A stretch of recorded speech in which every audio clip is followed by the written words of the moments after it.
আমার মতো এরকম সমস্যা কি আপনারাও পড়ছেন? মানে আমার যে মুরগিগুলো ডিম পাড়ে দেখেন একটা নিচে আছে দুইটা, এরা যখন ডিম পাড়ে বেশ ভালো কথা, এই থাম, ডিম পাড়ে, বাট যখন এখানে ডিম পাড়ার পর নিজেরা নিজেদের ডিমটা ভেঙে ফেলে। আমি দেখা গেল অফিসে যাই, এসে দেখি ডিম ভেঙে ফেলাইছে, নিচে ফেলাই রাখছে, নিচে পইরা রয়েছে এরকম। তো আমার মতো যদি আপনারাও এই সমস্যায় পড়ে থাকেন, তাই আমি বলবো আপনারা খাঁচা বানানোর আগে, বিশেষ করে যারা মুরগি পালবেন খাঁচায়, তারা একটু করবেন যে কোয়েল পাখির যে সিস্টেম আছে না, নিচ থেকে একটু ঢালু করে দেয়, আর মনে করেন ডিমটা গোড়ায় সামনে চলে আসে, ওইভাবে একটু বানাবেন। যদি আপনি খরচ তো করবেনই, খরচ যেহেতু করবেনই একটু বেশি করবেন। দেখা গেল 50 একটু মানে আপনি দেখা গেলো 1000-1500 টাকা খরচ করলেন, ওইখানে আরও 500 টাকা একটু বাড়াই করবেন, তাহলে আর আপনি এই বিপদে পড়বেন না।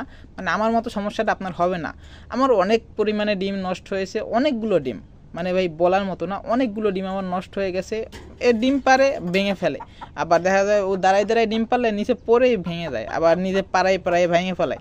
আর সেক্ষেত্রে আপনার ডিমটা যদি সামনে চলে আসে, তখন ওরা পাড়া দিতেও পারবে না, আর ওই সমস্যাটা হবেও না। আস্তে ডিমটা যখন পারবে গোড়াই সামনে চলে আসবে। বেশিরভাগ ডিমই ওরা পাড়ায় মানে দৌড়াদৌড়ি করে, লাফালাফি করে, ঠোকাঠুকি করে, ওই ক্ষেত্রে ভেঙে যায়। যার কারণে ডিমটা যদি সামনে গোড়ায় চলে আসে, তাহলে আর ডিমটা ভাঙবে না। আমার মতো ওই সমস্যাটা আপনারা পড়বেন না। তাই অবশ্যই আপনি খাঁচায় মুরগি পালতে হলে খাঁচায় মুরগি পালন পদ্ধতি যদি অবলম্বন করেন, তাহলে আপনারা ওইভাবে একটু মাথা খাটিয়ে নেবেন, একটু খরচটা বেশিই করবেন। সেক্ষেত্রে আপনারা প্রতিদিন মানে একটা খাঁচা তো আর ভাই 1-2 দিনের জন্য না, অনেক দিনের জন্যে। তাই বলবো আপনারা যখন খাঁচাটা বানাবেন, একটু ভালো করে মডিফাই করেই বানাবেন। আর অনেকেই বলতেছেন ভাই আমি ট্রেতে কী দেই, শুধু ভাই ট্রেতে কী দেই ভাই, এই যে দেখেন গাছের গুঁড়ি, এগুলো সব মিলে গেলেই পাবেন। আবার যাদের বাড়ি গ্রামে পালেন, তারা চাইলে ধানের কুড়া এগুলোও দিতে পারেন। বাট আমি যেহেতু শহর অঞ্চলে থাকি, ওই ধানের কুড়া টুড়া পাওয়া সম্ভব না, তাই আমি গাছের গুঁড়িটাই দেই। আর এটা দিলে হয় কি, মানে প্রতিদিন ট্রে পরিষ্কার করতে হয় না, দেখা গেলো সপ্তাহে 1 দিন, 8-10 দিন পরে 1 দিন পরিষ্কার করলেই হয়, আর গন্ধও ছড়ায় না।